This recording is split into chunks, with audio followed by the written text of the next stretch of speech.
নমস্কার, কেমন আছেন সবাই? আমি ভালো আছি। আশা করি আপনারাও ভালো আছেন। আজকে বাড়িতে বিরিয়ানি বানিয়েছিলাম, সেটাই আপনাদের সঙ্গে শেয়ার করলাম। আমি বিরিয়ানির চিকেনটা বানানোর জন্য আগে থেকে কড়াইতে একটু তেল দিয়ে পেঁয়াজ, আদা, রসুন, গোলমরিচ, দুটো শুকনো লঙ্কা, একটু লবণ দিয়ে ভালো করে নেড়ে চেড়ে ভেজে নিয়েছিলাম। এইভাবে মশলাটা বানিয়ে চিকেনটা রান্না করলে খেতে খুব সুন্দর লাগে। দেখুন আমি মশলাটা এইভাবে ভেজে নিয়েছি, নিয়ে এটাকে ঠান্ডা করে তারপরে মিক্সিতে পেস্ট করে নিয়েছি। এটা গরম অবস্থায় কিন্তু মিক্সিতে দেবেন না। তারপরে চিকেনটাকে ম্যারিনেট করব। চিকেনে লবণ, হলুদ, লঙ্কার গুঁড়ো, বিরিয়ানি মশলা, শাহি বিরিয়ানি মশলা, আর ওর মধ্যে দেব অল্প বেরেস্তা আর বেরেস্তার তেল।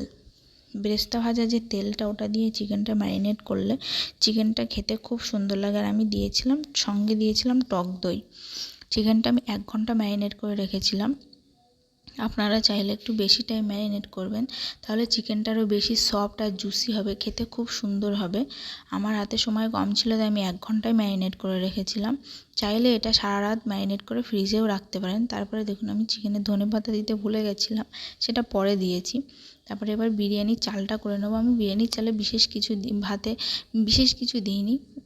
গরম জলের মধ্যে একটু সাদা তেল আর পরিমাণ মতো লবণ দিয়ে আগে থেকে ভিজিয়ে রাখা চালটা দিয়ে দেব। দিয়ে ভাতটা আমি 80% করে নেব, সিদ্ধ করে নেব। বাদবাকিটা দমেই সিদ্ধ হবে। এবার চিকেনটা আমি করে নিচ্ছি।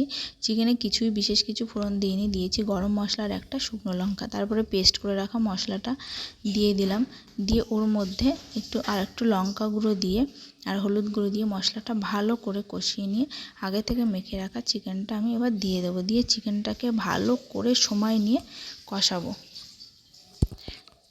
চিকেনটা আমি ভালো করে কষিয়ে নিয়েছি। তারপরে নামানোর আগে একটু গরম মশলা দিয়ে দেবো। এবার আমার বিরিয়ানিটা লেয়ার দেওয়ার পালা। আমি আগে থেকে গরম দুধে কেশর ভিজিয়ে রেখেছিলাম। ওই কেশর ভেজানো দুধের মধ্যেই কেওড়া জল, গোলাপ জল আর মিঠা আতরটা দিয়ে দেব। দেখুন ভালো করে দিয়ে ওটা ভালো করে গুলিয়ে নেব। নেওয়ার পরে হাঁড়িতে একটু হাঁড়িটা ভালো করে ঘি দিয়ে ভালো করে মাখিয়ে নেব। আমি এরকম একটা পাতলা চেতানো হাঁড়ি নিয়েছিলাম। আপনারা যে কোনো পাত্রেই বিরিয়ানিটা দমে বসাতে পারেন। নিয়ে তার নিচে আমি তেজপাতা দিয়ে দিয়েছি, যাতে নিচের ভাতগুলো পুড়ে না যায়। তেজপাতার উপরে প্রথম ভাতের লেয়ার, তারপর চিকেনের লেয়ার দিয়ে এইভাবে 2-3 বার লেয়ার করে ভালো করে এটাকে লেয়ার করে নেব। তারপর লাস্টে আমি একটু ধনেপাতা আর পুদিনা পাতা দিয়েছিলাম। পুদিনা পাতা না থাকলে আপনারা নাও দিতে পারেন, তবে দিলে একটু সুন্দর সেন্ট আসে। আমি পুদিনা পাতা, ধনেপাতা আর বেরেস্তা দিয়ে ভালো করে এটাকে 40 থেকে 45 মিনিট দম দিয়ে নেব, দমে বসিয়ে রাখবো।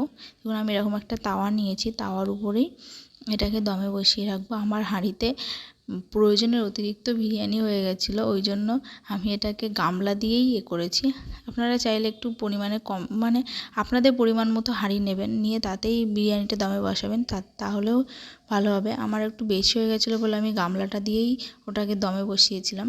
দেখুন আমার বিরিয়ানিটা কত সুন্দর ঝরঝরে হয়েছে। আমি ভালো লাগে একটা লাইক করিনি, আমার পুরোটাই এতে সাবস্ক্রাইব করে পাশে রায়তাও খেয়েছিলাম।